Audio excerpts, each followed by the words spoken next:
பையன் நல்லா படிச்சுட்டு தாங்க இருக்கிறாரு. எப்போ பார்த்தாலும் புத்தகம் கையுமா தான் இருக்கிறாரு. நிறைய சொல்லி பார்த்து எழுதி பார்த்தும் படிக்கிறாரு. ஆனால் மார்க்கு பார்த்திங்கன்னா குறைச்சலாக தான் வருது. அது ஏன்னு ஒன்றும் புரிய மாட்டேங்குது.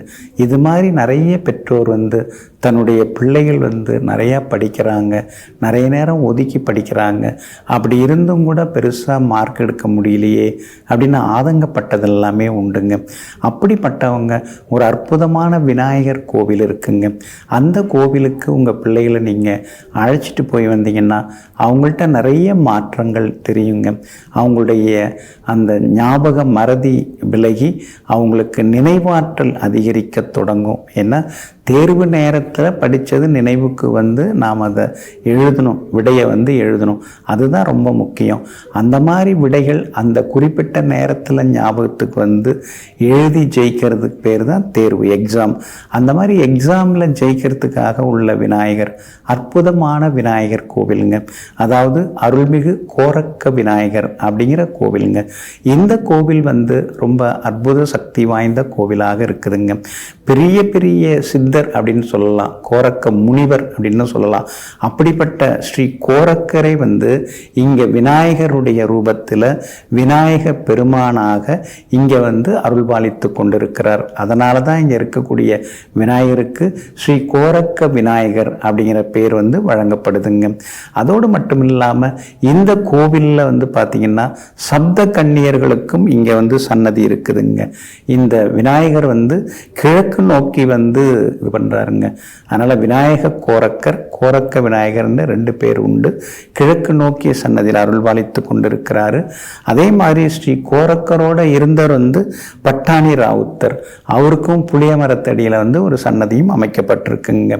ஸ்ரீ கோரக்கர் மிகப்பெரிய மகான். அந்த மகான் அதாவது உத்தரப்பிரதேசத்தில் கோரக்பூர் அப்படிங்கிற ஊரில் பிறந்து நாகப்பட்டினத்திற்கு அருகில் உள்ள பொய்கைநல்லூரில் அவங்களுடைய ஜீவசமாதி இருக்குது.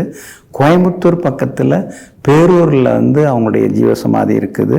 அதே மாதிரி திருநெல்வேலி மாவட்டம் ஆழ்வார்குறிச்சி அருகே உள்ள அத்திரிமலையிலையும் அவங்களுடைய ஜீவசமாதி இருக்குதுங்க.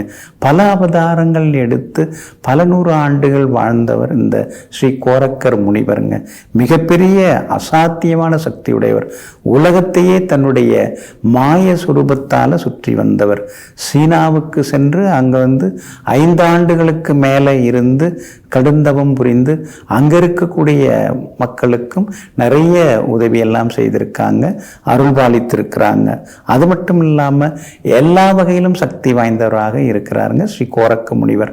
அப்படிப்பட்ட மிகப்பெரிய மகானாகிய ஸ்ரீ கோரக்கரே இங்கே விநாயகருடைய சுரூபத்திலேயே காட்சி கொடுத்துருக்காங்க. சங்கடகர சதுர்த்தி நாளாக இன்றைய நாள் இருக்குது. இந்த மாதிரி நாளில் நம்ம விநாயகரை விடாமல் வழிபட்டோம்னா நமக்கு நல்லது நடக்குங்க. இந்த கோவிலில் காலையில் 8 மணிக்கெல்லாம் பாலபிஷேகம், சர்க்கரை பொங்கல் நைவேத்தியம், அதே மாதிரி சுண்டக்கடலை நைவேத்தியம் நிதானம் அன்றைய தினம் மாலை, தினந்தோறும் மாலையில் இது பண்ணப்படுறது. பௌர்ணமியில் இங்கே கூட்டம் ரொம்ப கடுமையாக இருக்கும். சங்கடகர சதுர்த்தி நாட்கள்லையும் இங்கே கூட்டம் கடுமையாக இருக்கும். அப்படிப்பட்ட ஸ்ரீ விநாயக கோரக்கர் அப்படிங்கிற இந்த அற்புதமான திருக்கோவில் எங்கே இருக்குது அப்படின்னு பார்த்தீங்கன்னா மதுரையிலேருந்து மானாமதுரை போகிற வழித்தடத்தில் மதுரையிலேருந்து ஒரு 20 கிலோமீட்டர் தூரத்தில் திருபுவனம் அப்படின்னு ஒரு ஊர் வருது. அந்த திருபுவன கோட்டை அப்படின்னு ஒரு இடம் இருக்குது. அந்த திருபுவன கோட்டைங்கிற இடத்துல தான் இந்த ஸ்ரீ விநாயகர் கோரக்கர் அருள்பாலித்து கொண்டிருக்கிறார். அதனால் ஸ்ரீ விநாயக பெருமானை இன்றைய தினத்திலே வணங்குவோம். தீவினைகள் எல்லாம் விலகி எல்லா வகையிலும் வெற்றி பெறுவோம். நெஞ்சிற்கினியவர்களே, சங்கடகர சதுர்த்தி நன்னாளாகிய இன்றைய தினத்தில் எல்லாம் வல்ல வேழமுகத்தனாகிய விநாயக பெருமானின் பூரண அருள் உங்களுக்கு முழுமையாக கிடைக்கட்டும். மீண்டும் நாளை காலை சந்திப்போம். நன்றியுடன் உங்கள் ஜோதிட முனைவர் KP வித்யாதரன். வணக்கம்.